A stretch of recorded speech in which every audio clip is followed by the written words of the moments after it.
Bueno, después de ese despiece inicial, aprendiendo el uso de las sierras para un corte, digamos, en basto, tanto al hilo como contra hilo, ahora ya viene la preparación de la madera más precisa, más exacta.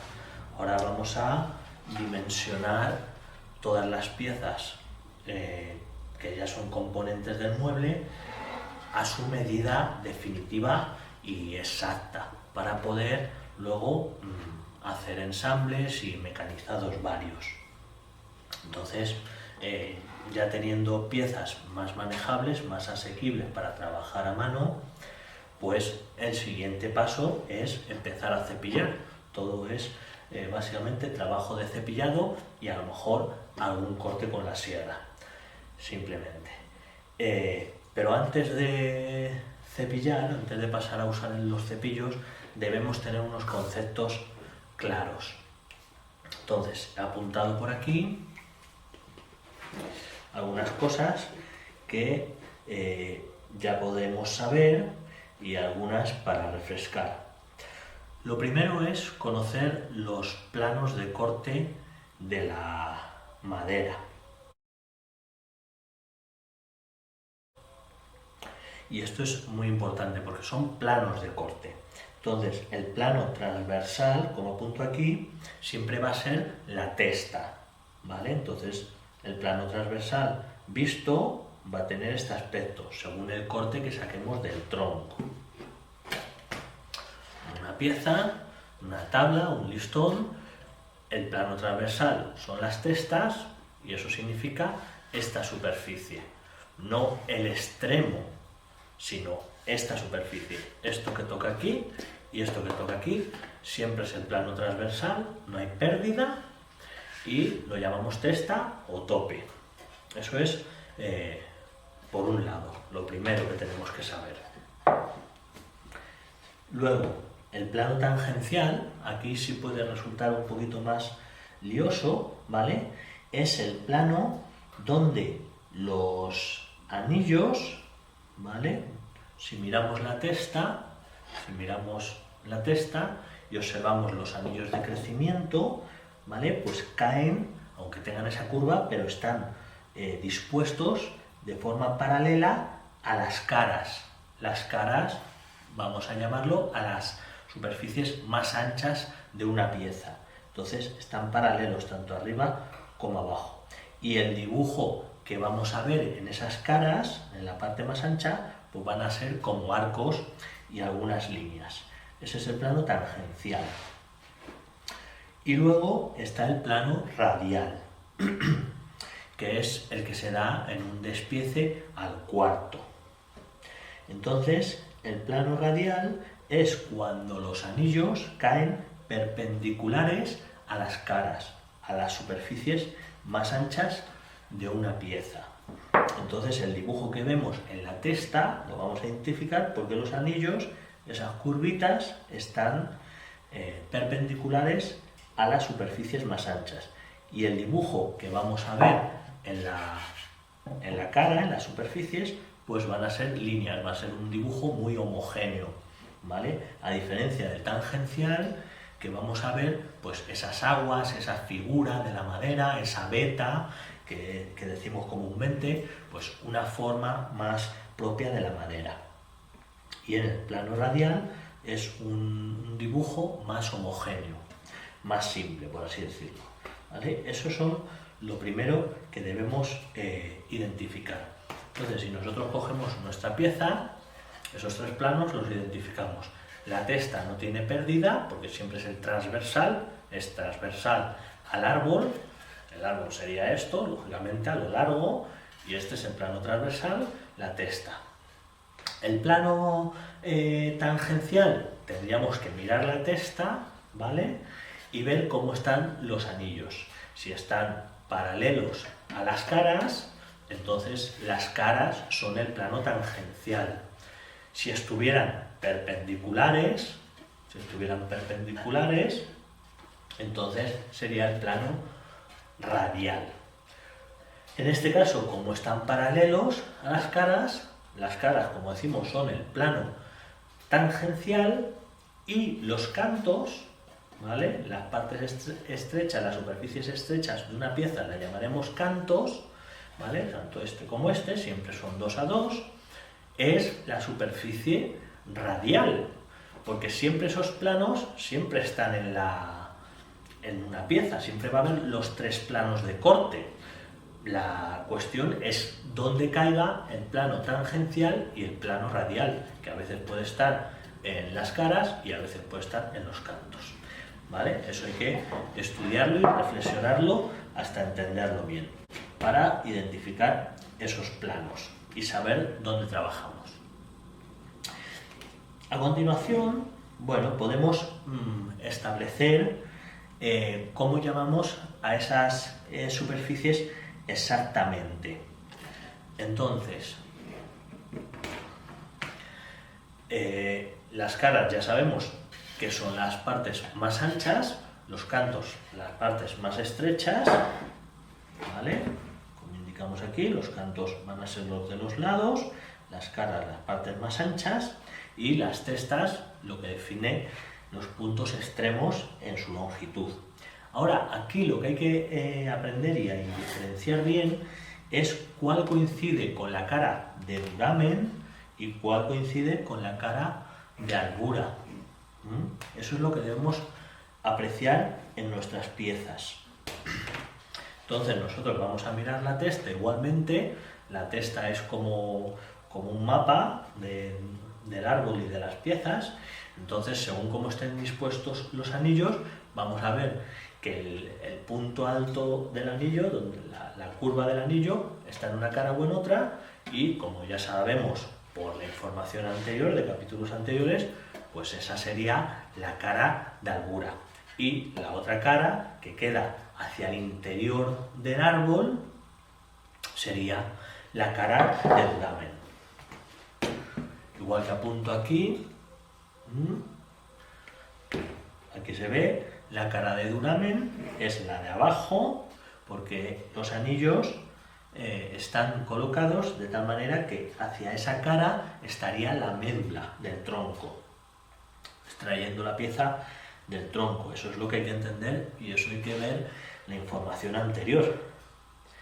Y la cara de albura, como está apuntado, pues es la cara que va hacia la corteza del árbol.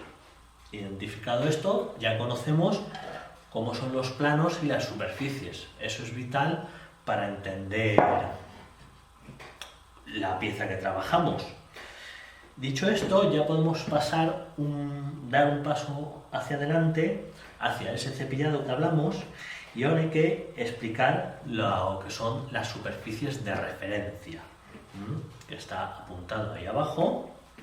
Entonces, estas superficies las debemos definir, establecer, elegir nosotros mismos, en base a un criterio.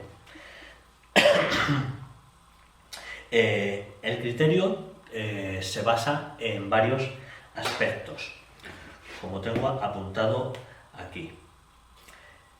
Lo primero es definir qué son las superficies de referencia, porque bueno, a lo mejor quien empieza o acaba de aterrizar en este mundillo, pues no sabe de qué hablamos. Las superficies de referencia son superficies, ¿vale?, de lo que hablamos, que nos sirven como punto de partida, como origen, para hacer todas las inspecciones y todos los marcajes. Entonces, esas superficies de referencia son de vital importancia, son uno de los fundamentos de la carpintería para poder lograr precisión. Porque si no tenemos esas superficies de referencia, que como vamos a ver son 3, cara, canto y testa, necesitamos 3 para dar esa dimensión definitiva. Y si no las tenemos, pues claro, usando indistintamente una cara u otra, un canto u otro, sin consideración, lo que pasa es que nos va a dar una suma de errores. Vamos a ir dando pasos en falso porque las lecturas y los marcajes no coinciden exactamente. Aunque así a a primera vista puede parecer unas tolerancias muy pequeñas, la realidad es que luego en la práctica eso se traduce en errores bastante visibles. Entonces hay que tener muy claro y tener mucha disciplina para mantener esas superficies de referencia, que son las superficies maestras, las que nos van a guiar, las que nos van a establecer el punto de partida para el resto de trabajos y tareas, ¿vale? Entonces, para elegirlas, ¿vale? Que eso siempre tenemos que elegir una de las dos de cada superficie que tenemos, canto, cara y testa, para elegir cuál, hay ese criterio que decía.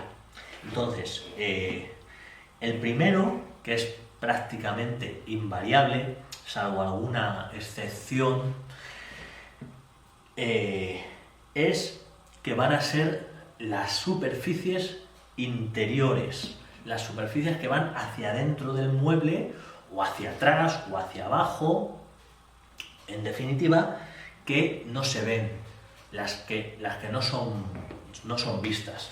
Entonces, por ejemplo, esta pieza que voy a tomar como ejemplo para la práctica de cepillado y para los capítulos de cepillado de la madera totalmente a mano, ya la tenemos hecha como un mapa, como dijimos. Entonces, por ejemplo, ya en el diseño del mueble he elegido que esta sea la cara de afuera, como indica el triángulo, el canto de afuera, el canto que se va a ver hacia adelante del mueble, y el canto que va a quedar hacia atrás del mueble. Y luego este triángulo igual indica que esta es la parte de arriba y esta es la parte de abajo. Entonces, en base a ese diseño inicial, ahora yo puedo decidir esas superficies de referencia. Entonces, en este caso, el canto de atrás es mi canto de referencia y la otra cara va a ser la cara de referencia. Y la testa de abajo será la testa de referencia. Entonces tenemos tres superficies de referencia en base al diseño inicial. Pero lo primero que hay que decir es que son las caras no vistas, las que van, digamos, tapadas. Entonces esto, a continuación, otro factor de ese criterio es que estableceremos esas superficies siendo las menos atractivas, las más feas o las que tienen defectos, en definitiva, las que estéticamente no nos gustan. No es lógico poner las caras más bonitas donde menos se vean en el mueble. Entonces, elegir esas superficies aparte por la estética. Y en último lugar, otra consideración que yo tengo muy en cuenta y que se valora en Japón es por la posición de la tabla, de la madera, en el árbol original. Esto quiere decir que la cara de albura, que va hacia la corteza, pues tiene más lógica ponerla hacia afuera del mueble, que sea la parte exterior del mueble. Y el duramen, que va a quedar hacia adentro del mueble, pues va a ser esa superficie de referencia de la que hablamos, ¿vale? Eso sería el criterio.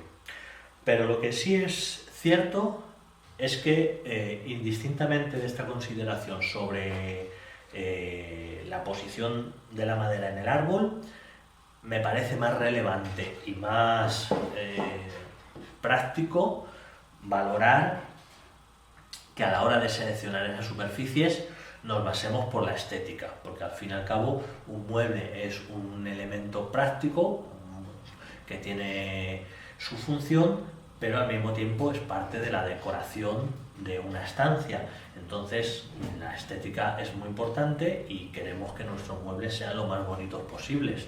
Por tanto, debemos obedecer al trabajo que ha hecho la madera con la belleza natural de esa pieza para seleccionarla y que sea preferiblemente la que se vea, ¿vale? Entonces, esto es los primeros conceptos que tenemos que establecer antes de pasar al cepillado. Bueno, ahora ya conociendo esas superficies, lo que debemos conocer es la dirección en la que se corta la madera, es decir, la dirección en la que están dispuestas las fibras para cortarlas a favor de esa disposición. Es decir, si nosotros tenemos una pieza como este bloquecito de fresno y las fibras, que ya hemos hablado de ello, están de esta manera, significa que tenemos que pasar cualquier filo en esta dirección, ¿vale? En la dirección en la que quedan suaves, porque si la pasáramos un filo en esta dirección, chocamos contra las fibras y esto lo que hace es romper la madera, las rompe. Entonces hay que conocer esa dirección de las fibras o dirección del cepillado, que se dice comúnmente, para saber en qué sentido hay que llevar el cepillo, porque si no sabemos cómo llevarlo, lo que pasa es eso, que se produce rotura. Al mismo tiempo, ir en contra de las fibras tiene otros perjuicios, se desgastan y se estropean los filos de las herramientas antes, prematuramente. Aparte, la madera opone mucha más resistencia, entonces nos cuesta más trabajo, es más esfuerzo. Por lo tanto, hay que aprender a leer las fibras, el grano, que es lo mismo en la madera, para saber en qué dirección cortarlo. Eso es lo que vamos a hablar a continuación y es imprescindible para pasar a cepillar la madera. Entonces, para conocer esta dirección de las fibras hay varias estrategias. Yo he apuntado por aquí algunas que me sirven de utilidad.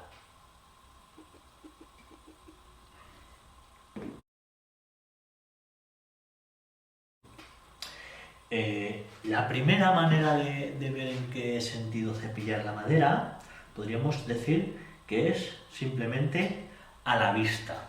Si nosotros cogemos una tabla en bruto, una pieza de madera en bruto, tal cual viene del aserradero, esto está con un aspecto muy tosco, muy rugoso, muy áspero. Entonces, simplemente mirándola, cuando estamos acostumbrados, el desgarro que han producido las sierras del despiece del tronco produce una textura que permite adivinar cómo están colocadas las fibras. Entonces, mirando simplemente, vamos a ver que las fibras tienen un aspecto como este de aquí, como forma de escamas o de pinchos, ¿no? Por un lado, y por el otro pues está uniforme, pero por un lado las fibras rotas a simple vista aparecen como eso, como unos pinchos. Entonces eso es observarlo y ver si somos capaces de adivinarlo, pero con práctica es fácil, sobre todo cuando la madera está en bruto, como decimos. Luego, otra forma muy, digamos, rudimentaria es al tacto. Si nosotros cogemos una pieza en bruto, ¿vale? En bruto siempre hablando, y pasamos la mano hacia un lado o hacia otro, vamos a ver que esas escamas, esos pinchos que son astillas del serrado que se han producido, pues vamos a notar que hacia un lado como que nos pincha la mano, como que nos molesta, y hacia el otro es más suave. Incluso es mucho más fácil de adivinarlo si cogemos un trapito, una bayeta de fibras y la pasamos por la madera, así, en seco. Si pasamos hacia un lado, se nota como raspa. Ahí la madera está pinchando la bayeta, las fibras están en contra. Sin embargo, si la paso hacia el otro lado, es más suave.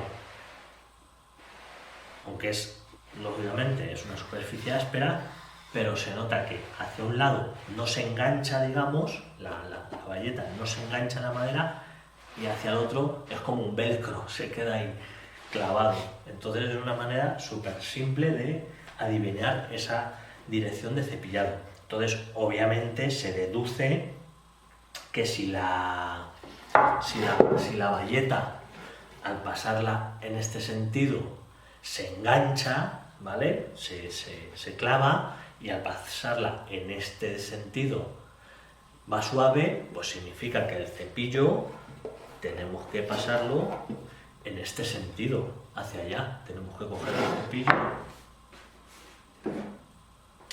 ¿vale? Cuando lo vayamos a usar, entonces igual que la bayeta, tendremos que cortar la madera en este sentido, ¿vale? Igual a lo que decíamos, a simple vista, yo desde aquí veo perfectamente cómo las fibras están levantadas así en este sentido. Parece que tienen astillitas pequeñas en este sentido. No sé si se podrá apreciar bien. Vamos a mostrar una imagen de cerca, de todas maneras.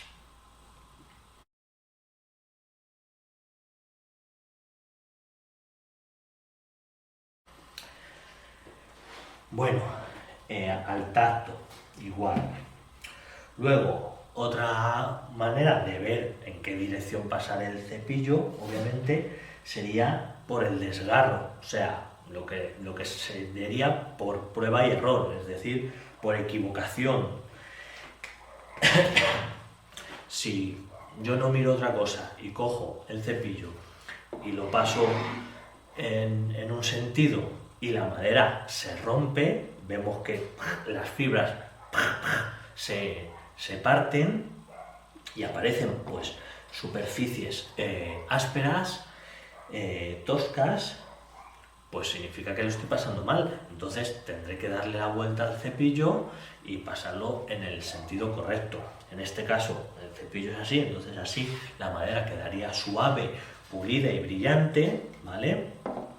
También por el lustre, ¿vale? Lo vamos a ver cuando cepillamos la madera en el sentido correcto, va a parecer más brillante.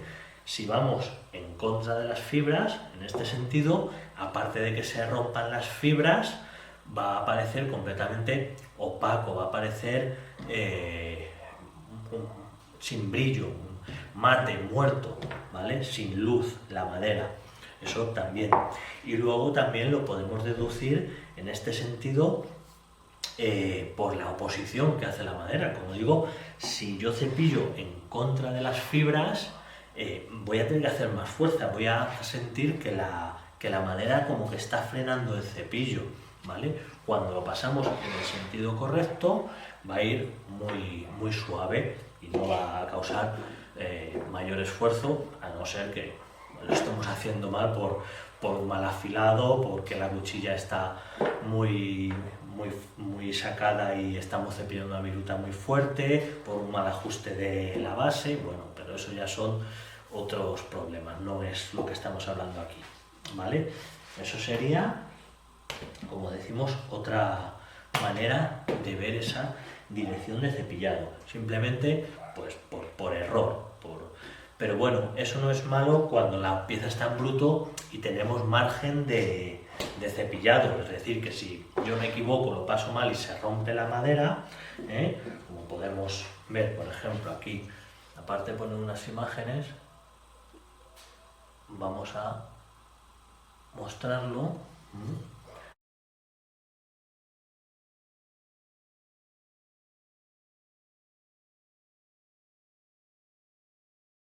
Ahí la madera está rota, aquí también.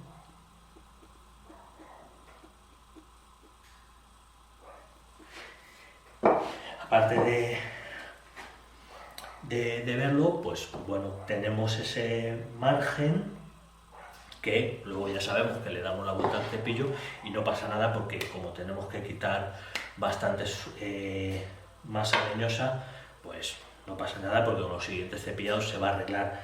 Pero cuando la pieza está, digamos, terminada y ya no está en bruto, sino que ya lo que vamos a hacer es darle un cepillado de limpieza o de acabado, pues ahí no nos podemos equivocar, porque si se nos rompe la superficie y para arreglarla tenemos que cepillar mucho más, pues claro, lo que vamos a tener que comernos de madera pues puede estropear el mueble. Entonces en ese caso, por prueba y error, no nos viene muy bien, ¿vale? Entonces por eso hay varias estrategias y entonces hay que compararlas todas y tomar la decisión con la que mayor coincidencias tenga. Luego, otra forma es por la porosidad o textura. Eso quiere decir que mirando las maderas, cuando son maderas preferiblemente frondosas, maderas duras, que tienen poro abierto, es decir, que a la vista podemos ver esos orificios de las fibras y de las células de la madera, entonces vamos a ver esos huequecitos de manera superficial en la propia cara de la madera. Entonces vamos a observar el dibujo que hacen esos tubitos. Entonces si yo ahora mismo estoy mirando esta superficie y busco la forma en la que están cortadas las fibras, es decir, esos tubitos, esos poros, que son, como se llaman correctamente, pues esto estaría exactamente así. Ahora mismo lo estaría viendo de esta forma. Entonces las fibras estarían inclinadas de esta manera, es como si el cepillo estuviera inclinado así, esas fibras estarían así, y entonces el dibujo que yo veo aquí es el corte que tienen esos tubitos, porque tienen un sesgo. Entonces, si miramos aquí el dibujo, vamos a ver que esos tubitos tienen un aspecto como de gota de agua, por decirlo así. Entonces, la parte más gordita, digamos, también vamos a ver que es más oscura porque es la parte más profunda. Y la parte que tiene como punta, pues es la parte que aflora a la superficie y es hacia esa punta hacia donde tenemos que pasar el cepillo. Como indica aquí la flecha, si esto fuera el canto y esto donde he dibujado malamente estas fibras, esto estaría colocado así, y esta superficie es vista desde arriba, las fibras, ¿vale? Entonces estarían colocadas de esa forma, están tumbadas hacia ese lado. Entonces tenemos que pasar en esa superficie el cepillo hacia allá. En resumen, para decirlo de una manera más fácil, es pasar el cepillo, el filo, hacia la punta de esas gotas que tienen esa forma, ¿vale? Vamos a ver unos ejemplos, ¿vale? Como este castaño. Vamos a verlo. Estos poros se ven muy fácil con un cuentahilos como este. Entonces, si nosotros lo ponemos sobre esos poros y miramos de cerca, vamos a ver perfectamente la forma que decimos de esas gotas. Y de esa forma, pues vamos a saber en qué dirección cepillar esa madera, hacia acá o hacia acá, en un sentido o en otro, ¿vale? Pero miramos las fibras directamente en la superficie que cepillamos, ¿vale? Es que ahora vamos a ver otro método que miramos otra superficie, ¿vale? Eso sería por la porosidad o como decimos, la textura, ¿vale? El aspecto que tiene. En este fresno, por ejemplo, pues la textura de esas fibras hace que se aprecie perfectamente hacia dónde están inclinadas. Entonces aquí, igual mirando esa cara, ¿vale? Las fibras vistas desde este plano, pues estarían así. Así es como lo estoy viendo yo, ¿vale? Eso es.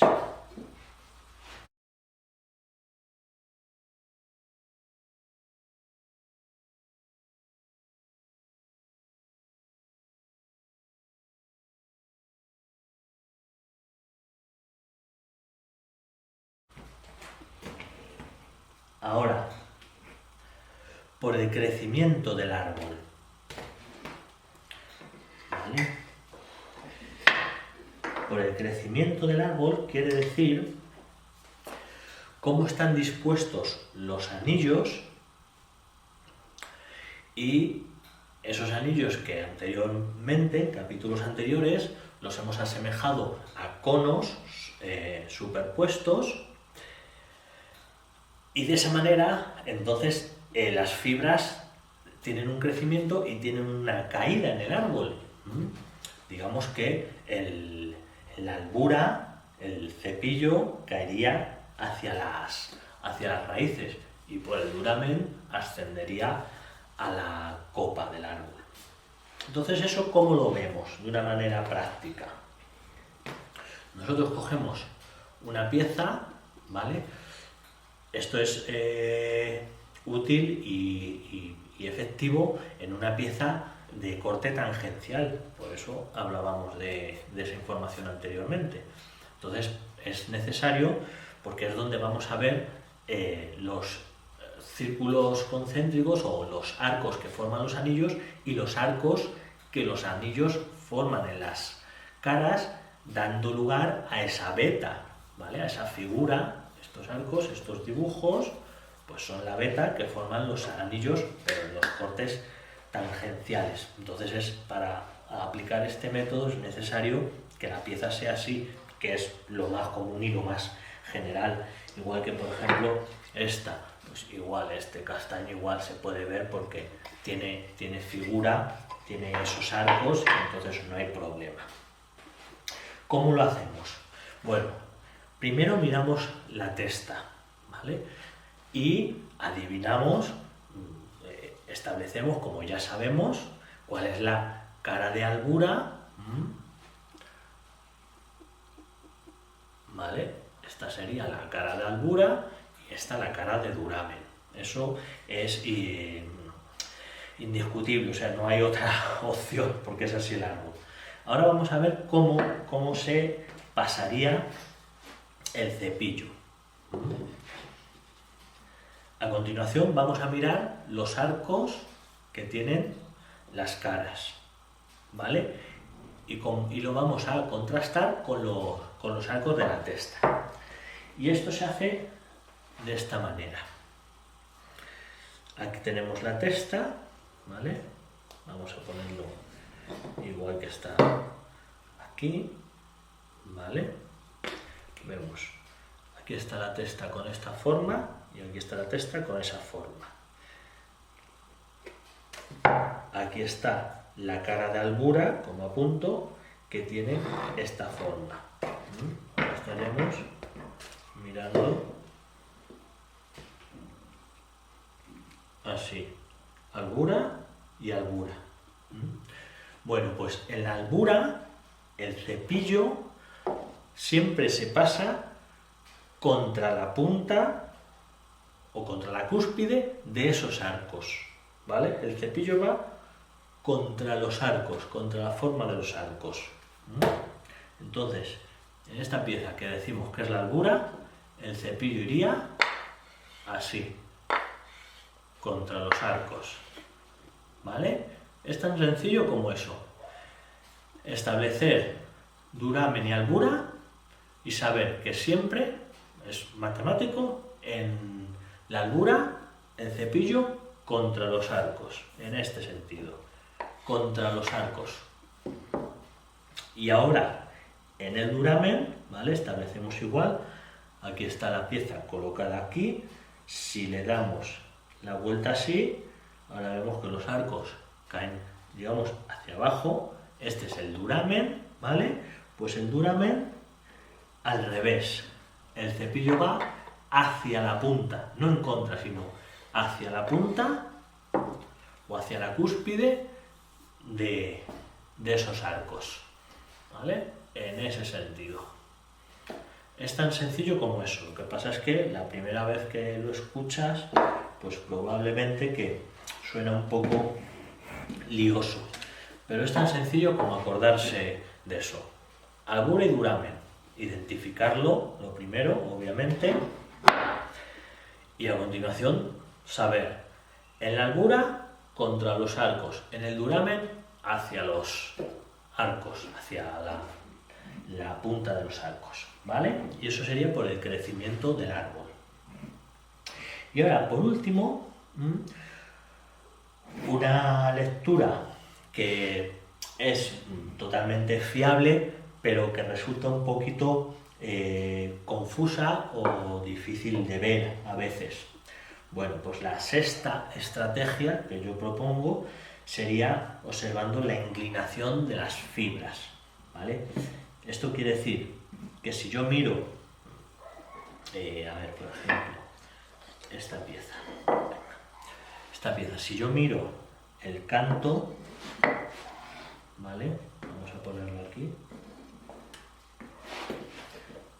Si yo miro el canto de la pieza, ¿vale? Y veo que las fibras están con una inclinación, ¿vale? Eso lo vamos a observar, porque las fibras tenemos que identificarlas. Lo primero, las fibras no son la beta, sino que son las células, ¿vale? Entonces identificarlas, en cada especie tienen una forma, pero generalmente pues son como unas rayitas, ¿vale? En las especies frondosas. En las coníferas, en los pinos, cedros y todo esto, como son unas especies más primitivas y su estructura apenas ha evolucionado y es muy, digamos, más simple, por así decirlo, sí nos podemos guiar por la inclinación de los anillos que forman en los cantos o en las caras para cepillar la superficie adyacente, no esa propia superficie, sino que miramos el canto para cepillar la cara. Entonces, mirando cómo están colocadas las fibras en la superficie adyacente, la superficie que queremos cepillar, vamos a saber hacia dónde pasar el cepillo para eso, para pasarlo en el sentido correcto, no chocarnos. Entonces, por eso miramos de costado, miramos de lado la pieza de madera y cepillamos la parte de arriba, la parte que nos queda arriba o abajo. Entonces, lo que nos debemos dar cuenta con esta estrategia es que las fibras, como norma general, van a estar de esta forma, ¿vale? Así o así, eso da lo mismo. Pero quiere decir que si están así, por poner un ejemplo, esta superficie, ¿vale? Nosotros miramos desde el costado, ¿verdad? Pero para saber cómo cepillar esta, no el costado, sino esta, ¿vale? Porque mirando el costado vemos cómo están las fibras aquí. Entonces sabemos cómo cepillar esta, está claro, hacia allá. Pasaríamos esto hacia allá. Bien, pues para saber cómo es la otra cara, es tan sencillo como darle la vuelta, pero teniendo en cuenta que las fibras están igual. Entonces esto sería así. O sea, las fibras no cambian. Las fibras siempre están así, entonces nosotros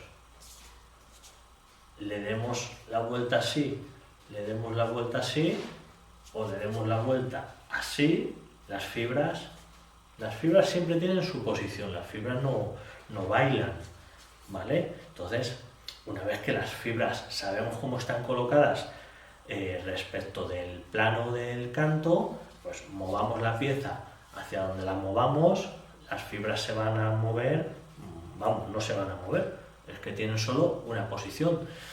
Entonces esto quiere decir que nos sirve para saber al mismo tiempo dos superficies. Es decir, si yo estoy mirando esta por el canto, sé que esto lo paso hacia allá, pero también sé automáticamente que esta va hacia allá. Entonces siempre es como un círculo. Esto lo paso así, pero si ahora así como está, le doy la vuelta así, en este sentido, pues también voy a pasar hacia allá, ¿vale? Y con la cara igual, la cara, si miramos la cara de costado, pues vamos a saber cómo se cepilla el canto hacia allá y este canto hacia acá. Si le doy la vuelta, hacia allá, ¿vale? Eso es, y esa es las diferentes estrategias para saber cómo cortar la madera y cómo cepillar la madera.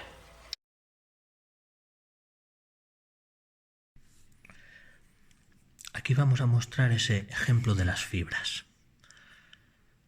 Las fibras vistas en este canto son esas líneas que aparecen. Entonces, como indican aquí estas líneas del API, las fibras vistas desde el canto tienen este aspecto. Es como si las pusiéramos así. Están inclinadas de esta forma. Por lo tanto, el cepillo lo pasaríamos en este sentido o en la otra cara en este sentido, siempre siguiendo esa inclinación de las fibras. Ese es un ejemplo en una madera. En esta otra madera vemos las fibras por la porosidad que ofrece y podemos adivinar que esas fibras, esos pequeños poros, tienen una inclinación, digamos, en este sentido. Tiene esta inclinación. Si lo pusiéramos así. Por lo tanto, igual, eso, mirar en el canto, nos sirve para saber cómo cepillar esto, no cómo cepillar el canto. La inclinación en una superficie nos sirve para cepillar la adyacente. Entonces, si vemos que las fibras tienen esa disposición, esta superficie la vamos a cepillar hacia allá y esta en el otro sentido, como un círculo. Aquí vemos las fibras y también vemos los radios. Estos son los radios medulares, distintos de las fibras. Pero nos indica que hay una tendencia a tener esta disposición. Si miramos la cara, vamos a ver esas fibras también, esas líneas. Y aquí, por ejemplo, aparecen así, tienen esta inclinación, como si lo pusiéramos así. Ese es el aspecto, la inclinación que tienen respecto de la cara adyacente. Eso es con lo que hay que comparar con la cara de arriba. Entonces, respecto de esta cara, las fibras las vemos así. Por lo tanto, las representamos así y el cepillado sería en este sentido, en esa otra madera. Cogemos otro ejemplo, igual. Miramos las fibras y vamos a ver esa inclinación que tienen.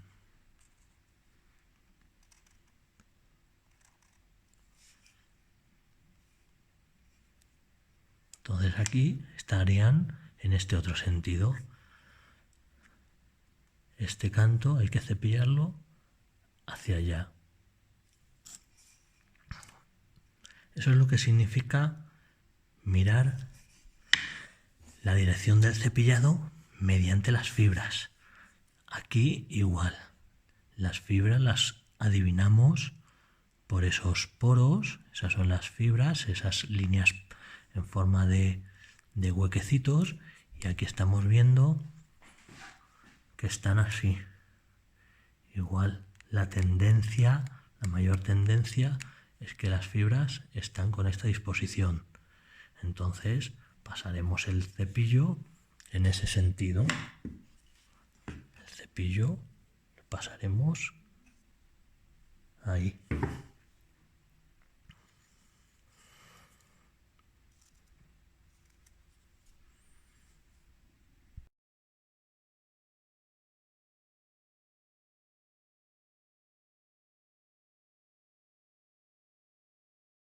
Luego, por ejemplo, aquí, con este ejemplo,